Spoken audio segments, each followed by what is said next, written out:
It's because you're in the cheap seat. Gotta get in a good seat. Well, okay, hold on, let me put this down. Jeez. Picky, picky, picky. All right, I'm Ken Dewey. This is computer security or cryptography, whatever you feel like calling it. And, come on. I kind of fixed the screen. It looks better. There was a huge green mark. Now it's a somewhat green mark. Hey, but there was a big black one here somewhere I fixed. I don't know where it went. All right, this is cryptography. I teach it in class and online. Okay, now I'm going to do it very quickly over the syllabus and schedule because we have lots of material. Y'all can look over this stuff. Ask me questions if you have them later. But in here, under the content page of D2L, you'll see the entire course. These are the materials from the spring. They will be updated. But I put them up there because some people want to look ahead, see what we're going to do. Like the lecture for today, I added some to it already, so I replaced it. And the recordings are from last semester. So what I do is whenever I teach it in class, I update it. So you can go look at the old stuff, but it will be changing. Okay. Under course files, you'll see your syllabus. You all can look it over, but basically you're going to be doing a bunch of work. Not that much, I guess. You're going to be taking 3 exams, okay? The exams in this class are worth quite a bit, so I recommend you do good on them, okay? There's all 3 exams, and the lowest exam score will be dropped, so in other words, you get to drop one, but it might sound weird to some people, but if you don't take an exam, I can't drop it. Make sense? Because you didn't take it, so take them all. The point is to learn in this class. So take all 3 exams, whichever one's the lowest, I'll get rid of for you. But I'll tell you more about the exams when we get to that point because they will have to be proctored, which I'll cover more about that, but we're just not there yet. And there'll be a bunch of lab assignments, which I'm going to show you those as well. All right, I also put up the course schedule. This should be pretty much set in stone. I think it's about right. I have the week. I have what the lectures are, what the assignments are, and when they're due. Now, if you listen to the recording from last year, basically this first assignment is to write a program in Java or Python or something. I'm assuming some of you do not have programming experience, correct? I will give you an extension on that until the end of the semester. So even though assignment 1 says it's due at the end of week 2, if you're not a programmer, I will give you extra time on it, okay? So just let me know, and I add an extension on there for you. It's not a big deal. Okay, but I do have all the assignments. I have the exam dates on there. And I even have which exam cover which topics. But if you read the bottom, it says exams cover material in prior exams. For instance, when I cover the Merkel-Hellman knapsack, that's on multiple exams. So there's certain things that are on multiple exams. So they're, I guess you could say comprehensive, but not everything's comprehensive. Okay? Some of the stuff does carry over. Okay? So far so good? Everybody can, you can all look at that. It's all online. Let's see what else is in there. I put the course overview, the textbook information, all that's up there. And does everybody know how to get into D2L? It's d2l.rose.edu. If you don't know how to get in there, go to the rose.edu, very bottom of the page, there's a help file you can read. It's pretty easy. But right now, all the lectures and the recordings are up there, but again, that's from last year. So I update them every time. So, you know, and I'll add the new ones. Like when I do tonight's lecture, I'll add the new recording up there so you can watch it. Okay, let's cover some material. I have 2 lectures to cover tonight, so I kind of need to get going on this. Okay. Is there somebody that's a high school student? You are? Yeah, your mom said you could come, so okay, cool. Yeah, that's fine.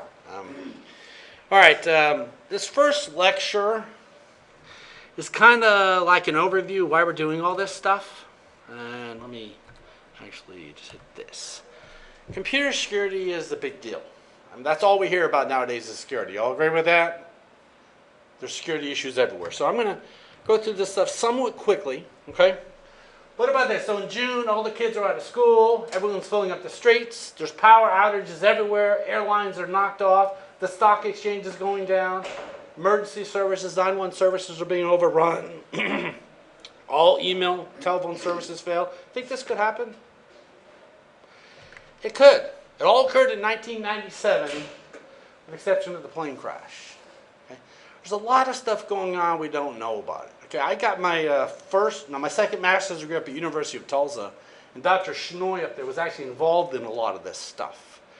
Really interesting on some of the stories he tells. He goes on and on forever, and it's kind of cool. What they were showing is basically they could gain access to all these systems, and it happens all the time. There's always people hacking into everything, every day. What, it was like 4.5 million passwords are stolen from hospitals yesterday? Anyone see that in the news? Midwest City Regional was one of them. Luckily, I just went to St. Anthony, so I'm good. No. Excuse me. Okay. America is vulnerable. Do y'all agree with that statement? There's so much out there that's not secure. Okay, so much. Okay. We're also a hyperpower. We have more money than anybody. We seem to give it away to everybody, just not to the people in our country. Okay. We have the largest infrastructure. It's very big. Okay. And it's open. We let everybody in. Isn't that obvious? What do? We just let hundreds of children in from. Would they come from Cuba and Haiti or something? Cuba. Okay. So we let anybody in. Anybody can get into this country pretty much. And how many of them are bad guys? I actually got a call earlier today. The former ambassador to Rwanda wants his son to come here. That's kind of cool. Maybe we can get a free trip to Rwanda or something. But he's actually going to Oklahoma Christian, but he wants to come here to learn about cybersecurity. So should we train him? He's not an American citizen. But, so you don't know. I've had students from Nigeria. And, there's just all kinds of people. Is everybody here an American citizen? Maybe? Okay. But you never know nowadays because everybody's in. How about military spending? Look how much money we spend on military. Is anyone in the military in here? Been in the military? Seriously? None of you guys? Okay. You work for the military. Okay. I did military for 20 years. Okay. We spend a lot on military. Okay. 46% is all what the U.S. spends. So we spend a lot of money on this. Okay. So China has recognized the importance of cyber operations as a tool of warfare. They actually have classes where they train people to hack into stuff, which we'll see a picture of here in a second. They're targeting government and commercial industries. There's a movie called Paycheck with that guy in it, where he reverse engineered all the stuff. Anyone remember watching that movie? Really good movie. But you don't think that stuff's really going on nowadays? You know it is. They're always doing that kind of stuff. But it's all about espionage. Do you think the U.S. is guilty of any of that? Yeah. How about the Stuxnet virus? Y'all heard of the Stuxnet virus? Yeah, the U.S. made it. They did a USB drop over in Iran. No, was Iran or Iraq? It was Iran, wasn't it? Yeah, it was Iran. And basically the U.S. is the one who made that virus. So, scary stuff. Here's the Chinese government was caught on TV. This is their program. You would read about it. Basically, you select a target and say, go. And it breaks into it for you. Isn't that amazing? But they literally train people to do this. Now, do you think we train people to hack into stuff? Yeah, you know we do. You know we do. Okay? We have quite a few students here from Monroe State actually working at the NSA and the CIA and all over the place. So it's funny stuff. Okay. How about this? You notice how everything is made in China nowadays? Baseballs. Isn't that like the American sport? Okay. But everything's made in China. I was in a conference in Temple, Florida, where the NSA, you know how when you go to conferences you get all that stuff, advertisement stuff? Well, they gave out this little thing, I think it's in my office somewhere. It was some post-it notes on a tape measure with a little pen and hooked on your belt. How do you know that doesn't have a recording device or something special embedded in it? You know how many conferences I've been to where I got a USB drive? They give them out at every conference nowadays. How do we know what's really on those USB drives? We don't, okay? China's even making snow now. See, they make literally everything. So it's crazy. Everything is being made in China. It's crazy. All right. It says America has the largest middle class. Any of you fall within this category? Hopefully most of us do. Majority of us. We have a very large middle class. Yeah, they're after us. Okay, we have a lot of money here. You don't know that China was owned by the British? I didn't know that until some year or whatever it was. But that was like, what? It was kind of crazy. But yeah, China looks to catch up to us. Okay. Out of the attackers out there, we have insiders. You think that's a big threat? Very, very. That's probably the largest threat. Think about it. I work for Walmart. One Xbox for Walmart, one Xbox for me. Who's going to prevent it? Okay. Was it 2 years ago? I took some classes in Houston, and back then, when we had an NSF grant that was giving out books, it was a loan program. Well, over the summer, I went away to school for a couple weeks. I came back and all my books were missing. Does anyone have the book for this class? A couple of you? It's pretty expensive. That big, thick green book costs you can sell for about $60, I think, used. But I had like 20 copies and they were all stolen. And we ended up looking at the video camera, and the weird thing was the cleaning people here at Rose State, there was one of them that wore a backpack around every day while he was cleaning. Well, why? And he would always go in that far back room in 129 and come out hours later. What it is an external door. They were going home and coming back right before quitting time. Okay? A couple of years even before that, I had a snack bar in my office.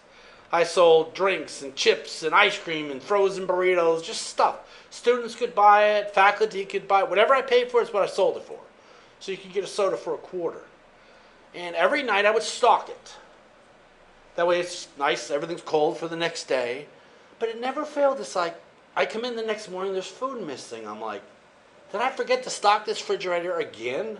So I put a camera in there. Day one of the camera, day one, security walks in there, grabs a soda and leaves. A few minutes later, grabs a candy bar, a burrito, cooks the burrito in my microwave, then leaves. You said security did? Security did. So I actually took a picture of security, made it full size, posted it on my door, and said, Rose State Security is a thief. And it was pretty funny because I got a call at home. Ken, would you please remove the picture from your door? I'm like, I'm not lying. Yes, we know. Totally agree. So I sent them the video. I sent people in charge of the security of the video. They're like, we know, please remove it. So I removed it, and they gave me a $50 check. They said, how much did he take? I said, I don't know. He's probably been taking stuff for months.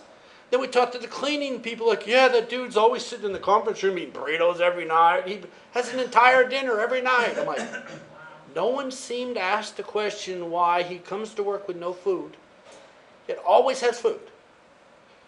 I mean, even in other faculty offices, stuff's missing all the time. Those are insiders. They have access to the campus. We had a problem with a bunch of projectors were getting stolen on campus. It turned out, we hire out the cleaning services. The person in charge was actually hired with a fake name. What they were doing was they'd get the people cleaning the building, they'd go in another building and steal the projectors. Up in room 203 a few years back, and I'd say early 2000s, someone went on a weekend and stole all the processors out of the computers. I mean, it's like insiders is the problem. It's not just here, it's everywhere. Okay, it's everywhere. Okay, we have script kiddies out there who download scripts, don't know what the heck they do, but use them to exploit a system. Okay, hackers, we all know what those are. They look to take over your system. Okay, hacktivists do it for a crime. Greenpeace, Anonymous, all that kind of stuff. You hear about those all the time. Organized crime, do you think they involve computers nowadays? Oh, yes, they do. It involves all that stuff. How about competitors? Someone breaks in to see what you're doing, steal your whatever you're doing, kind of stuff. Terrorists, hostile governments, friendly governments. Like I said, the U.S. actually wrote a virus against Iran. Okay? If y'all don't know how that worked, the Stuxnet virus was targeted for a specific system in the Iranian nuclear power plant. It was for the centrifuge. It made it think it was spinning at the wrong speed, and it basically disintegrated. But it was made for one specific piece of hardware, and the problem was their nuclear reactor, their nuclear plant, has an air gap, which means it's not connected to the outside world in any way. So how are you going to get in? Put the virus on a whole pile of USB drives, drop them all over Iran. You know, people pick them up, and you know someone's going to carry it into work and stick it in a machine. Okay? Tinker is very big on not allowing that. Do you think Rose State cares? You're not supposed to. Do you think they actually check? How many of your organizations actually check every access? Very few. I know Tinker does. They're like quite anal about that stuff. But most places don't. Okay? So a lot of problems. Okay? Government says during the Persian Gulf War, Dutch hackers stole information about DoD computers, tried to sell it to Iraq. But Hussein thought it was a trap and didn't buy it. Can you imagine if he had actually bought it? Would have been kind of fun. Okay? 97, 98, the Analyzer hired California teenagers on the internet to hack into the Pentagon. Crazy stuff. Okay? 1999, intelligence agencies were hit by coordinated attacks from everybody. I used to work at an ISP downtown. This is in right around late 90s, early 2000 time period. And we had a client. Y'all know what an ISP is, Internet Service Provider? Well, we had a client who bought a T1 from us. That's back when they were like $1,800 a month. This client had more money than sense. But it was the mom and kid would go on chat rooms all day and all night long and harass people. Well, what happens if you harass enough people on chat channels? Sooner or later they attack you. And since they were our clients, when they got attacked, that means we got attacked. I remember we literally had to call Cox out there because we had a fiber. I don't know what our bandwidth limit was at the time period. It was very large. Our entire network was down. So Cox came out about 2 in the morning. You know, people always complain about Cox. But if you have a business account with them, paying them a lot of money, you can literally call a number, and they're at your door in 20 minutes. So we called in the middle of the night. They came out there, had to block 16 separate Class C networks just to get us online. Because there was that much traffic hitting us, all from that stupid family. Mother and son, they were just, it was a nightmare. Okay. But it happens, okay? Jobs are going away, okay? You think, was it Farcom, Faricom, whatever the heck it is in China? You think they'll ever move back here? No. Sorry, it's so much cheaper to get it made there. Okay. It says, yeah, do you think in the U.S. you could walk in, call 8,000 employees, get them to come to work and work for hours on end for pennies? That would never happen in the U.S. You know, I take a lot of cruises. I've done about 30 of them. There's one cruise line, one cruise ship they never recommend going on. It's the Pride of Aloha from Norwegian Cruise Lines. Does anyone know why? That's the only U.S. flagged cruise ship, which means it's registered in the United States, which means the crew is United States, which means they can only work 8 hours a day. And they have to have lunch breaks and afternoon breaks and blah, blah, blah. You're saying you can't even get your toilet paper changed in your bathroom because I just went on a cruise 2 weeks ago, and my cleaning person, I woke up in the morning, she was there cleaning cabins. At lunchtime, she was cleaning cabins. Before I went to bed, she was cleaning cabins because they work off tips. But if you only work 8 hours a day, you don't have time to get the job done. They say the service is so poor because of the U.S. laws. Okay? So that's why no one's flagged in the United States, because the service sucks. Okay? My travel agent won't even book that cruise line anymore because too many complaints on it. Okay? It says the speed and flexibility is breathtaking. There's nowhere in America you could do that. It's impossible. Try to get, what is it? What's the latest thing with McDonald's? They're all protesting because they want $15 an hour to flip a burger. Seriously? Yeah, it's crazy. Okay. How about cell phones? Android is the worst platform for malware. Anyone got an Android in here? couple of you do. I'm willing to bet none of you actually use them like they're supposed to. You don't actually jailbreak. Actually, you don't have to jailbreak. You don't root it or anything. Okay, but iOS, okay, unaffected by malware. Anyone know why? The way Apple manages it. Okay, here I put another picture here. Okay, this is the mobile threats by platform. Down here, this less than 1%. That's iPhone, BlackBerry, Palm, and Windows combined. Look at this other stuff. Look at Android. Lots of vulnerabilities, lots of issues. What's kind of cool is I get people, well, students mainly, they're worried about getting viruses. So they send them to me to open. You know how I do it? I put them on my iPhone or on my Mac at home. I'm not going to get affected. The problem is viruses are made for this stuff, for Android. So if I open it on my iPhone, guess what happens? Not a darn thing. So I don't get infected. So there's a lot of Android lovers out there, which is fine. Sooner or later, you will be simulated. Sooner or later. Soon. Probably soon. No. But it is. I mean, Android is very bad. But, you know, even good or bad aside, I mean, has everybody got a smartphone in here? Most of us do, if not all of us. Anyone have more than one? Yeah, a couple of people do. But it's the point where we all need this stuff. Before long, this thing on this desk is going to be gone. It's all going to be some mobile tablet, phone, something or other. Because I can answer emails at home, on cruise ships, anywhere. Okay? Any stuff. Okay. Some targets. The internet, obviously, is a big issue. Everybody have internet access here? I hope. If you don't, you need to get it. I don't know how you could live without it. Okay. Telephone, wireless, power grids, dams, utilities. We all have, I'm assuming we all have smart meters in here in Oklahoma now. Is that good or bad? Sure. First of all, like I say, like the commercial said, yeah, we really don't have a choice though, do we? I was reading an article just the other day. Some guy's like, "Don't let them install it in your house." They never told me when they came. You don't have a choice. It's there. Okay. Funny thing was on mine, they actually installed it, came out the next day and removed it. Because I have a solar system, we actually sell power back to the electric company, and the meters weren't compatible. And I'm like, whoa, all of a sudden I'm not giving you any power. Like, oh crap. So they came back, put the other meter back on until they got the bi-directional smart meters in. But it's good stuff. Banks. How about stores? What, Target and Best Buy and every darn thing in the world's getting broken into nowadays. Everybody. FAA, military, state and local systems. How about Rose State? Could we get broken into? We've gotten hit by viruses before. I mean, we're not as big a threat. Where are you going to get some student data? But it could happen.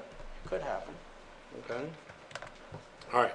Electronic access. It says an intruder must be expected to use any available means. So let's think about this for a second. We got a door right here in this classroom. I don't think it's ever been broken into, by the way. It has a deadbolt. But do you think if I had enough manpower and enough time, we could break into that door? You know you could. So if I take enough people trying to break into any electronic target, I don't care what kind of firewall you have, sooner or later they're going to find a vulnerability in it. There's vulnerabilities in everything. This can be expected to use any available means for penetration, not necessarily the most obvious. Okay, so, and what do we see all the time now is free Wi-Fi everywhere. McDonald's, Wendy's, everybody's got free Wi-Fi. Okay, so. Okay, how about power surges? Y'all seen, was Ocean's 13? Well, they brought in the drill that they dug the tunnel with. I'm like, seriously? But took down the place, you know. Software flaws. You know, there's a saying, there's no such thing as a free lunch. Do you all know what that means? Okay, today we had free Chick-fil-A. Was it really free? So if Rose State stopped all those activities, could they lower tuition? Somebody had to pay for it. But how about software? There's so much software that's free. You know, like there was one a while back, it was the butterfly screensaver. Remember when screensavers were really popular? You could download all these screensavers. There's one that just put butterflies on your screen. Well, my point is if the screensaver is activated, you're not working. You see my point? So why have something that's preventing you from working? But that was made by Gain Publishing. The name alone should tell you something. They're publishing, they're trying to sell something. You're getting malware installed. You're getting something installed just from installing that free screensaver. Are all of them bad? I would probably say yes. I mean, it could be taking up processor power, it could be doing whatever, but anything that's free is not really free. Okay? How about data? Is data valuable? Oh man, did you know Google stores every search you ever make? If you went on Google and typed in remote controls, they are going to record that a computer at Rose State searched for the word remote control and store that forever. We had the Postal Inspector General, can't think of his name all of a sudden, but he came here and spoke to our cybersecurity club. He was talking about mail fraud and stuff like that. Well, a few years back, someone broke into Chase Bank, and then break in. Someone did an anthrax attack against Chase Bank. They sent like 45 letters out to these Chase Bank locations saying, got anthrax here or something, whatever it was. The way they caught the guy was they asked Google, is there any computer in the world that searched for all 45 banks? And they found one computer in the University of Arizona searched for all 45 bank names at the same session. They tracked it down and caught the guy because they found the computer in Arizona. The letters were mailed from Fort Worth. They figured he took a rental car, so they checked out all the rental car agencies around the area, caught the guy. All based on a Google search. So does that mean you shouldn't search pornography on Google? First of all, that's the most widely searched thing in the world. Doesn't mean they're going to use it against you. But just remember, they have record of it. So is someone really, just saying. How about people? Are people assets? You spend money to train people. Marlene works at Tinker. She had to get a security clearance. Those cost a lot of money. So is she valuable to the company? Yes. Enough to give her a raise? Probably not. But, but yeah, people are a very big asset. Okay? Now there's a few things that you will see in every cybersecurity class. And if you see them in every class, the odds are they're probably important, and they'll be on tests. This slide is positively 100% on your test. Okay? Confidentiality, integrity, and availability. When I ask you what CIA is, do not tell me Central Intelligence Agency. Pertaining to this course is confidentiality. They're available only to authorized parties. Okay? Integrity, I want to make sure it's the right data. It hasn't been modified by... Can you imagine if someone just went in and changed your grades? Now, if you had a crappy grade, you got changed to a good grade, sweet. But what if the word got out that Rose State grades got hacked into and everybody's got an A? What do you think the accrediting body would say? Okay? Availability, that's a big one nowadays. Everything's internet-based now. Do y'all agree with that? Pretty much everything. If the internet goes down, what happens at your work? Not a darn thing. We sit there and do nothing. Availability is a big, big issue. If I'm going to go to a website and buy something, whatever, say I'm buying a remote control, you think I'm going to go to the first website that says 404 page now found? Am I going to sit there and try that website for 20 days? Heck no. Next website. Oh, now we're going to Amazon or Walmart or some other place. How much money, I used to run a web page for a Sergeant Grip Marine specialty. He sells marine stuff, everything from bumper stickers to caskets. Everything to do with the Marine. Well, I think he made like $9 million last year. So when this website went down, do you think he freaked out? Yeah, I mean, he would have thousands of dollars every hour. So think about it. Every time period he's down, when someone's looking for that Marine whatever, if he's down, that means somebody else is up. It means they're buying it there. Okay? You need to know those. Okay, these are also important. These will actually be covered again later, but interruption. It's lost, unavailable. I can't get to it. Interception. Okay, someone's captured it, doing something with it, could be listening in. Okay. Again, all these slides are posted, by the way. Modification. Someone tampered with it. Someone went and changed the grades, changed the whatever. I took a forensics class and saw how you can go on a website. You can actually capture the flow of traffic. You know when you're ordering something on a catalog on a website? You know, very few of them.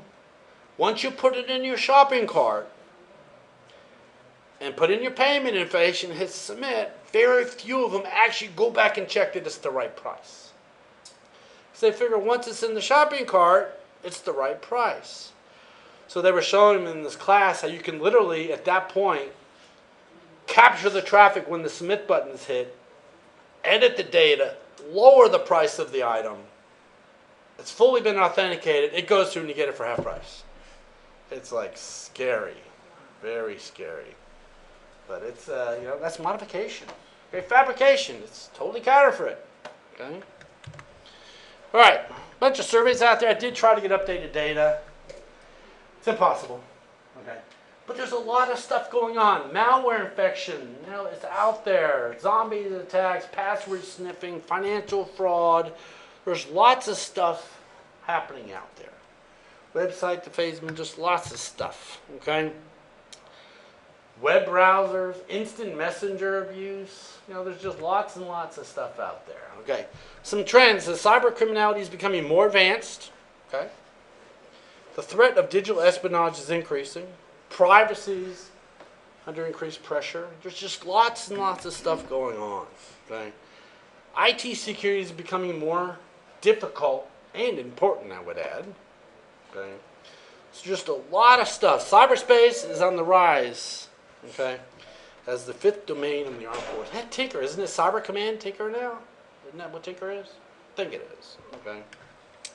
Says you can't live without information and communications. Try turning your internet off at home for a week.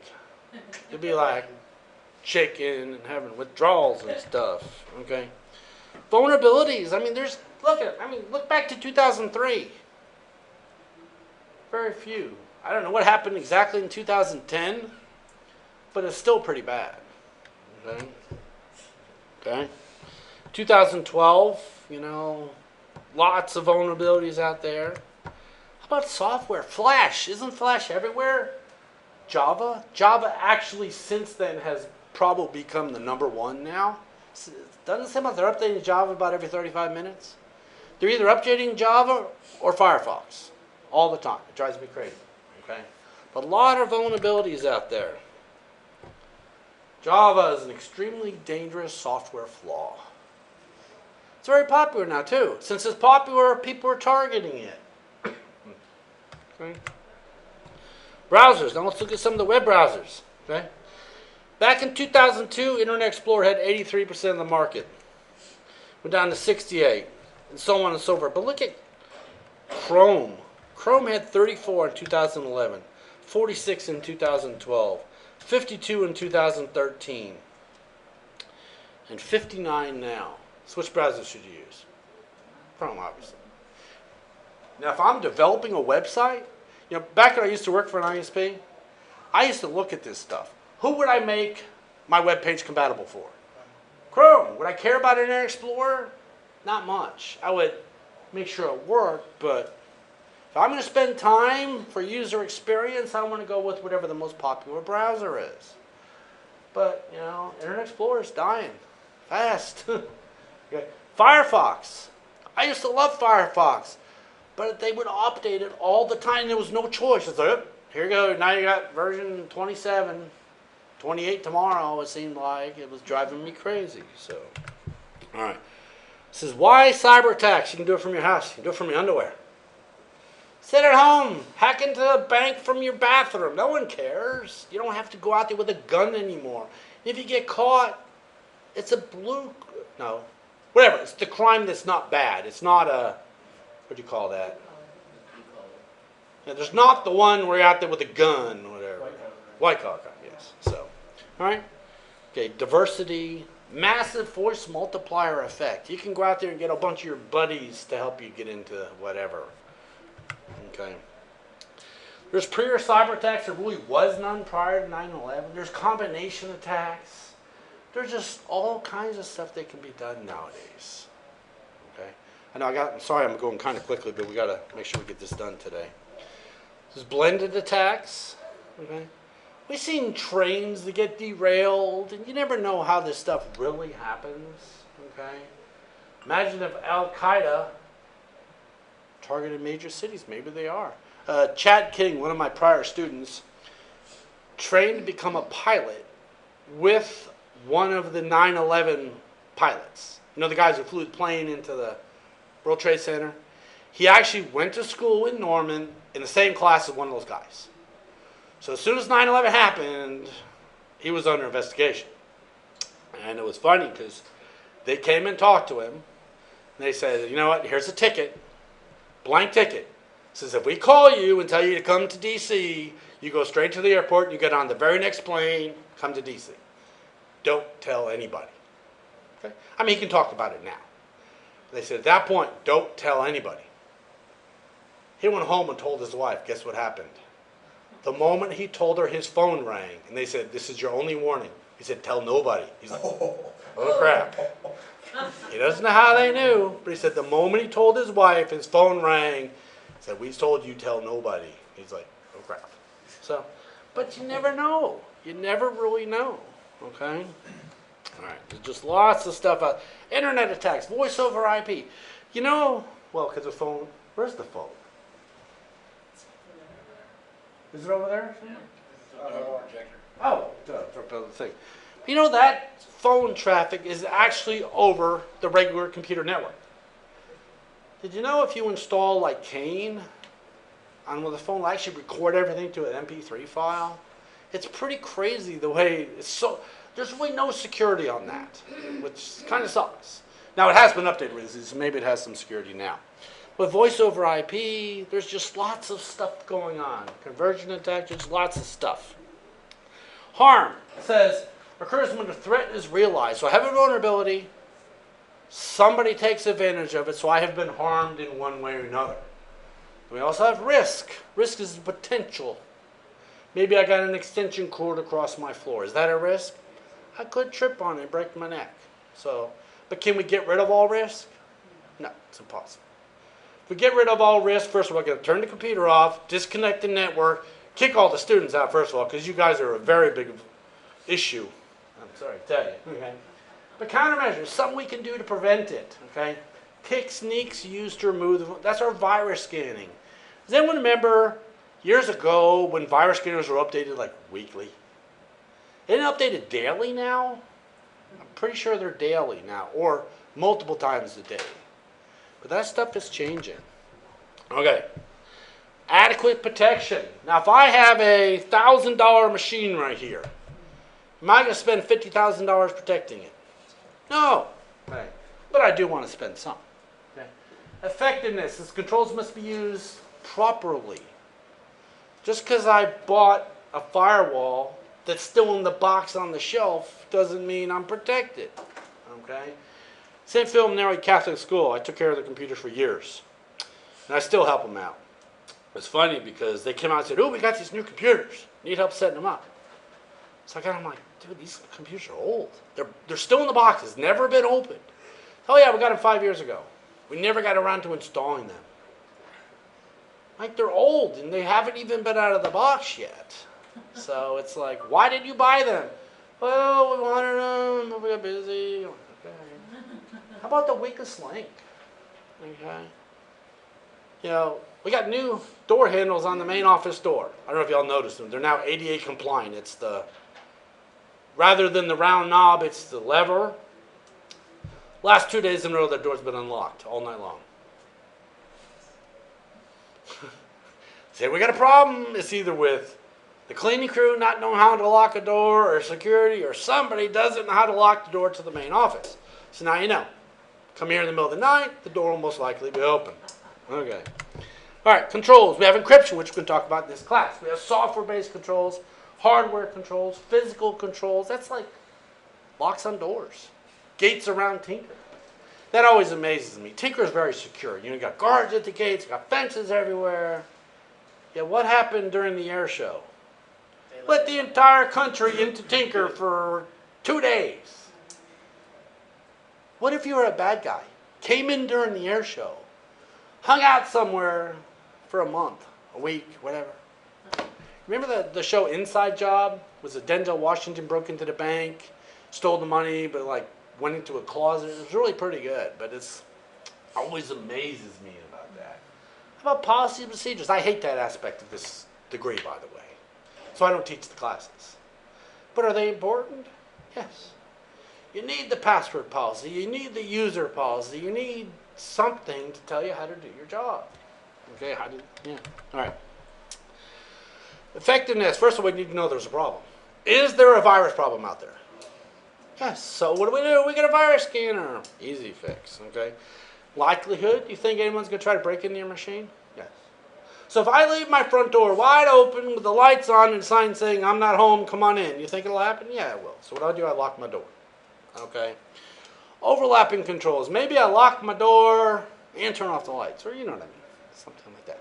You know, if you have a server that stores credit card information, actually personal data, it has to be behind 2 different locks with different keys.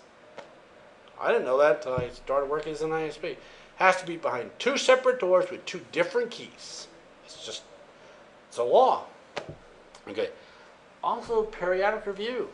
Just because you updated your virus scanner in 2009 doesn't mean it's good in 2014.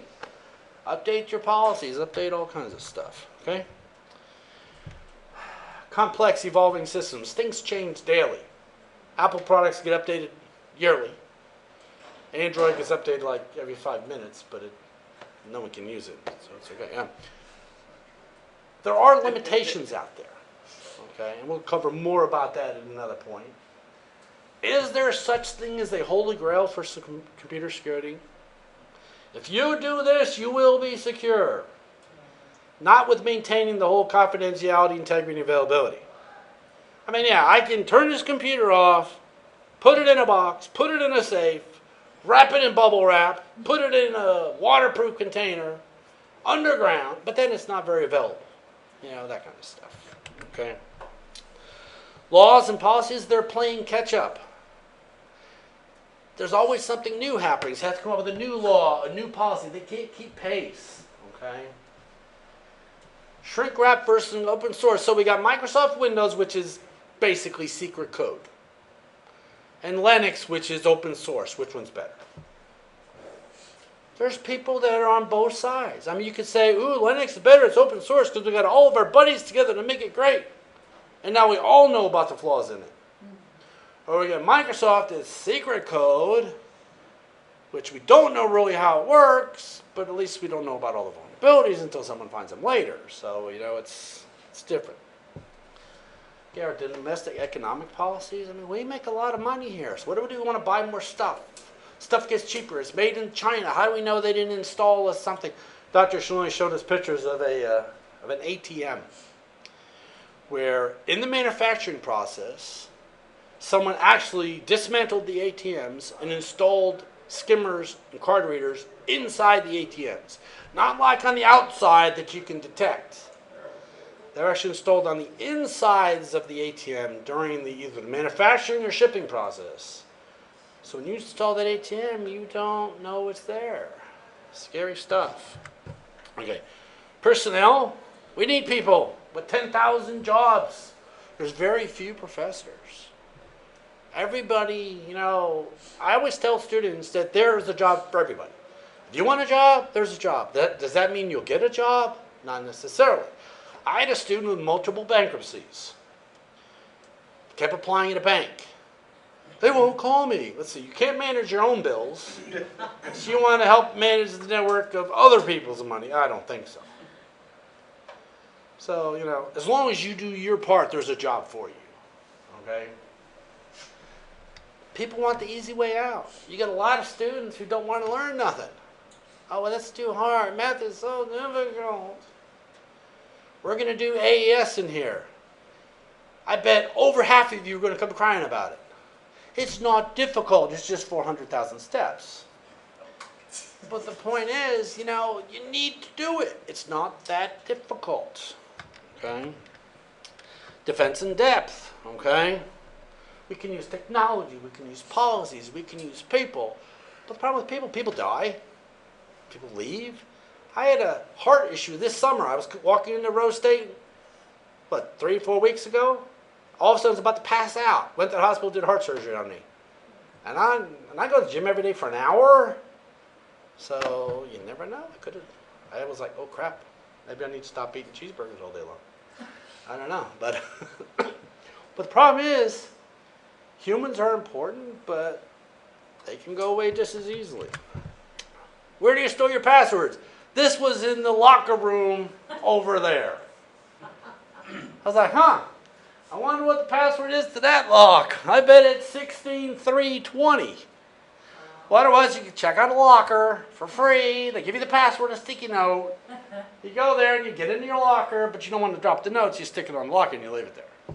I mean, I might as well leave it unlocked. That way I might not even think there's something in there. It's crazy. But I use something called LastPass. If you've never heard of it, go check it out. It's free. It's great for storing all your passwords. It's a wonderful tool. I also use them in Mango, not as much as LastPass. But LastPass, most of my passwords, like for OSU, is like a 30-character password. It's all random. I don't need to know it because that program manages it all for me. Totally free, the best one on the market. Okay. We got another presentation. Don't go anywhere. I'm going to stop this recording and start another one.